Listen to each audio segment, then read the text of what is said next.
ദൈവ തിരുനാമത്തിന് മഹത്വമുണ്ടാവട്ടെ. Bible reading പ്രോഗ്രാമിൽ സംബന്ധിക്കുന്ന ഏവർക്കും കർത്തൃനാമത്തെ സ്നേഹവന്ദനം. ഉൽപ്പത്തി പുസ്തകം 40-ാം അധ്യായം.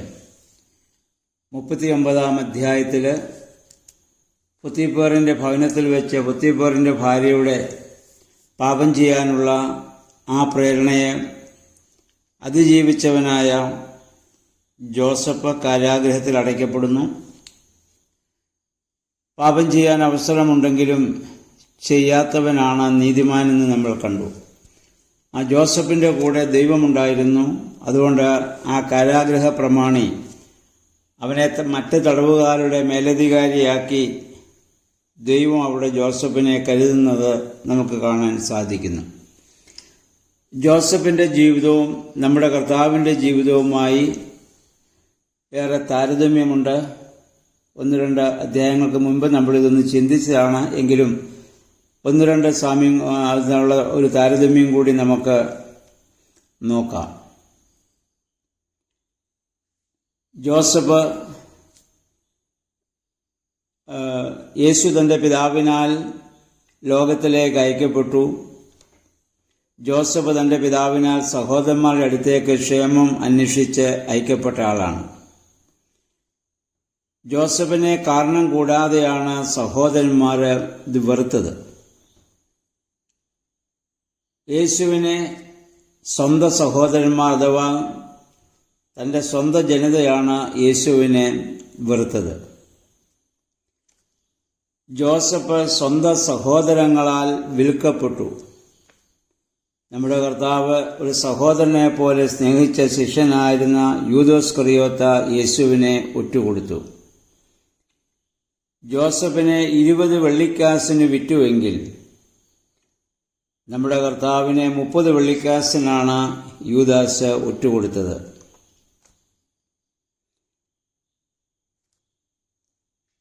ജോസഫിനെ കൊല്ലുവാൻ സഹോദരന്മാർ ആലോചിച്ചു. യേശുവിനെ തൂക്കുവാൻ ഏൽപ്പിച്ചു. ജോസഫിനെ പൊട്ടക്കിണറ്റിലിട്ടു. യേശുവിനെ കുരിശിൽ തൂക്കി. ജോസഫിനെ കിണറ്റിൽ നിന്ന് കരയ്ക്ക് കയറ്റി നമ്മുടെ കർത്താവ് മരണത്തെ അതിജീവിച്ച് ഉയർത്തെഴുന്നേറ്റു. ജോസഫിനെ കണ്ട സഹോദരന്മാർ സ്വപ്നക്കാരനെന്ന് പറഞ്ഞ് അവനെ പരിഹസിച്ചു. യേശു ക്രൂശിൽ തൂക്കപ്പെട്ടപ്പോൾ നീ ദൈവപുത്രനെങ്കിൽ ക്രൂശിൽ നിന്ന് ഇറങ്ങിവാ എന്ന് പറഞ്ഞ് കർത്താവിനെ വഴി നടന്നു പോകുന്നവരും ആ ക്രൂശിക്കപ്പെട്ടവരിൽ ഒരാളും നമ്മുടെ കർത്താവിനെ അവിടെ പരിഹസിക്കുന്നത് നമ്മൾ വായിക്കുന്നുണ്ട്. ജോസഫിനെ കൊല്ലുവാൻ സഹോദരന്മാർ കൂടിയാലോചിച്ചു. യേശുവിനെ ക്രൂശിൽ തൂക്കുവാൻ പുരോഹിതന്മാരും ശാസ്ത്രിമാരും കൂടിയാലോചിച്ചു. ജോസഫിന്റെ അങ്കി രക്തം ഇറ്റിറ്റ് വീഴുന്നതാക്കി കർത്താവിൻ്റെ അങ്കിക്കായി അവർ ചീട്ടിട്ടു. ഇങ്ങനെ ഒരുപാട് സാമ്യം ജോസഫിൻ്റെ ജീവിതവും യേശുവിൻ്റെ ജീവിതവുമായിട്ടുണ്ട്. അതുകൊണ്ടാണ് ജോസഫ് വാസ്തവത്തിൽ നമ്മുടെ കർത്താവിൻ്റെ പഴയ നിയമത്തിലെ ഒരു നിഴലാണെന്ന് നേരത്തെ ഞാൻ പറഞ്ഞിരുന്നല്ലോ. അത് നമുക്ക് വീണ്ടും ഇവിടെ കാണാൻ സാധിക്കുന്നുണ്ട്. ഇനി നമ്മൾ കാണുന്നത് 40-ാം അധ്യായത്തിൽ ഫറവോ രാജാവിൻ്റെ പാനപാത്രവാഹകനും അപ്പക്കാരനും രാജാവിന് എതിരായിട്ട് എന്തോ പ്രവൃത്തി ചെയ്തതിൻ്റെ ശിക്ഷയായി ജോസഫ് കിടന്ന കാരാഗൃഹത്തിൽ അവരും അവിടെ വന്ന് അടയ്ക്കപ്പെടുകയാണ്. നമ്മൾ വായിക്കുന്നത് ജോസഫ് അവരെ ശുശ്രൂഷിച്ചു എന്നുള്ളതാണ്. നമ്മുടെ പ്രയാസങ്ങൾ നമുക്കുള്ളപ്പോൾ തന്നെ മറ്റുള്ളവരുടെ പ്രയാസങ്ങൾ പങ്കുവയ്ക്കുവാനും അവർക്ക് ആശ്വാസം പകരാനും സാധിക്കണമെങ്കിൽ ദൈവാത്മാവ് നമ്മൾ പ്രവർത്തിക്കുമ്പോൾ മാത്രമേ അങ്ങനെ സാധിക്കുകയുള്ളൂ. കാരണം തൻ്റെ ദുഃഖത്തേക്കാൾ മറ്റുള്ളവരുടെ ദുഃഖം ഏറ്റെടുക്കുവാനും അവരെ പരിചരിക്കുവാനും ജോസഫിന് സാധിക്കുന്നത് അവൻ നീതിമാനായ ഒരു മനുഷ്യനും ദൈവാത്മാവിനാൽ നയിക്കപ്പെടുന്ന ഒരു വ്യക്തിയുമായതുകൊണ്ട് മാത്രമാണ്. അവരെ ആ പാനപാത്രവാഹകനും അപ്പക്കാരനും അവിടെ 2 സ്വപ്നം കാണുന്നു. ആ സ്വപ്നം, അതിൻ്റെ അർത്ഥം ജോസഫ് അവിടെ വ്യാഖ്യാനിക്കുന്നുണ്ട്. അതിൻ്റെ 7-8 വാക്യങ്ങളിലേക്ക് നമ്മൾ വരുമ്പോൾ ജോസഫ് ആ മഹത്വം ദൈവത്തിനാണ് നൽകുന്നതെന്ന് നമുക്ക് കാണാൻ പറ്റും. അദ്ദേഹം പറഞ്ഞു, സ്വപ്നം വ്യാഖ്യാനിക്കുന്നത് ദൈവമാണ്. അപ്പോൾ എന്ന് പറഞ്ഞാൽ ദൈവം എന്നിൽ പ്രവർത്തിച്ചെങ്കിൽ മാത്രമേ എനിക്ക് ആ സ്വപ്നം വ്യാഖ്യാനിക്കാൻ സാധിക്കൂ എന്നുള്ള ജോസഫിന്റെ വലിയ വിശ്വാസവും വലിയ സമർപ്പണവും ഇവിടെ കാണാൻ പറ്റും. ഒരിക്കലും ഞാനെന്ന ഭാവത്തിൽ, ഒരു അഹന്തയുടെ മനോഭാവത്തിലേക്ക് ജോസഫിന് വരാൻ ഒരിക്കലും സാധിക്കുകയില്ല. അവൻ പറഞ്ഞത് സ്വപ്ന വ്യാഖ്യാനം ദൈവത്തിനുള്ളതല്ലോ എന്നാണ് ജോസഫ് ഇവിടെ പറയുന്നത്. അപ്പം ആ കാരാഗ്രഹത്തിലും മറ്റുള്ളവരെ സഹായിക്കുവാനും അവരെ ശുശ്രൂഷിക്കുവാനുമുള്ള ജോസഫിന്റെ മനോഭാവം എത്രയോ വലുതാണ്. തൻ്റെ കഷ്ടതയേക്കാൾ മറ്റുള്ളവരുടെ പ്രയാസം, അതിലവരെ സഹായിക്കുവാനുള്ളതായ വലിയ മനോഭാവം.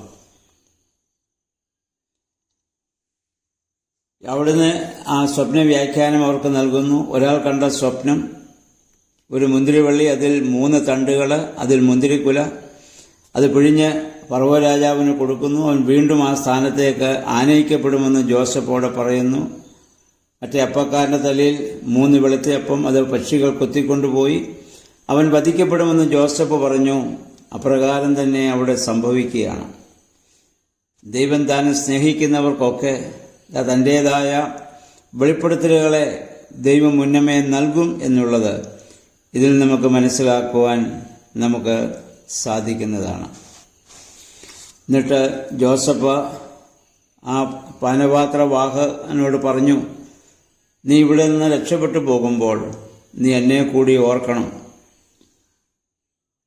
പക്ഷേ ഒരിക്കലും അദ്ദേഹത്തിന് പിന്നീട് ജോസഫിനെ ഓർത്തില്ല എന്നും നമുക്കിവിടെ കാണുവാൻ സാധിക്കുന്നുണ്ട്. ഒരു പക്ഷേ അന്നത്തെ അവിടുത്തെ രാജസന്നിലുണ്ടായിരുന്ന പൊത്തിപ്പേറിന്റെ ഭവനത്തിൽ നിന്നാണല്ലോ ജോസഫ് കാരാഗ്രഹത്തിൽ അടയ്ക്കപ്പെട്ടത്. ആ പൊത്തിപ്പേറിന്റെ സ്വാധീനം കൊണ്ടാവാം, അല്ലെങ്കിൽ പാനപാത്രവാഹകൻ ജോസഫ് പറഞ്ഞ കാര്യം ഒരു പക്ഷേ പൊത്തിപ്പേറിനോട് ചിലപ്പോൾ പറഞ്ഞു കാണും. പക്ഷെ പൊത്തിപ്പേർ അത് രാജാവിനോട് പറയാനോ അല്ലെങ്കിൽ അവനെ ഓർക്കാനോ ഒരു പക്ഷേ സമ്മതിച്ച് കാണില്ല എന്ന് നമുക്ക് വേണമെങ്കിൽ ചിന്തിക്കാവുന്നതാണ്. അദ്ദേഹത്തിന്റെ പ്രേരണ മുഖാന്തരമായിരിക്കാം പാനപാത്രവാഹകൻ ജോസഫിനെ മറക്കാൻ ഒരു പക്ഷേ കാരണമായിട്ട് തീർന്നത്. പക്ഷെ ഒരു കാര്യം നമ്മൾ മനസ്സിലാക്കുക, പാനപാത്രവാഹകൻ മറന്നാലും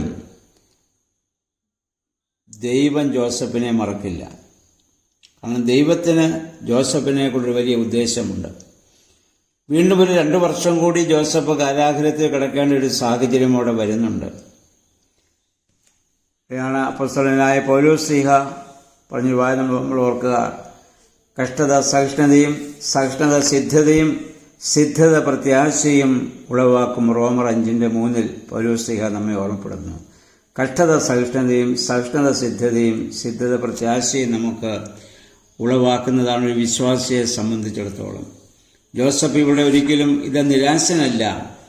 താൻ ആയിരിക്കുന്നതായ ആ ഏത് സാഹചര്യമായാലും അവിടെ ദൈവത്തെ മഹത്വപ്പെടുത്തുവാനും മറ്റുള്ളവരെ സഹായിക്കുവാനുമുള്ള ഒരു മനോഭാവം ജോസഫിന്റെ ജീവിതത്തിലുണ്ട്. ഞാൻ നേരത്തെ നമ്മൾ ചിന്തിച്ചതുപോലെ ദൈവം നേരിട്ട് ജോസഫിന് അങ്ങനെ പ്രത്യക്ഷപ്പെടുകയോ ഒന്നും ജോസഫിനോട് സംസാരിക്കുകയോ ചെയ്യുന്നത് നമ്മൾ കാണുന്നില്ല. അബ്രഹാം, ഇസ്ഹാക്ക്, യാക്കോബ്, ഈ പിതാക്കന്മാരോടൊക്കെ ദൈവം നേരിട്ട് പ്രത്യക്ഷപ്പെടുകയും അവരോട് സംസാരിക്കുകയും ചെയ്തെങ്കിലും അവർക്ക് ജോസഫിനെ പോലെയാകാൻ സാധിച്ചില്ല.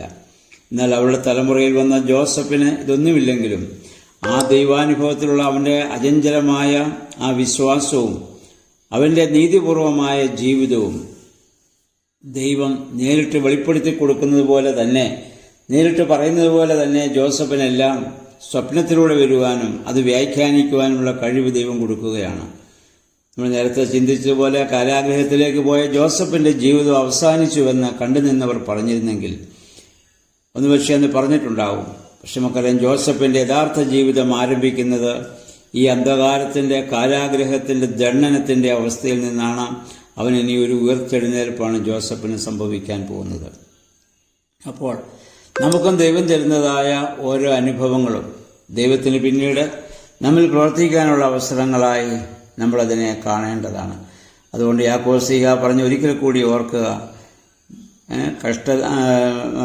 അപ്പോസ്തലനായ യാക്കോബ് ശ്ലീഹ തൻ്റെ ലേഖനം 1-ാം അധ്യായം 12-ാം വാക്യത്തിൽ നമ്മെ ഓർമ്മപ്പെടുത്തുന്നുണ്ട്. പരീക്ഷ സഹിക്കുന്ന മനുഷ്യൻ ഭാഗ്യവാനാണ്, കൊള്ളാവുന്നവനായി തെളിയാനാണ്.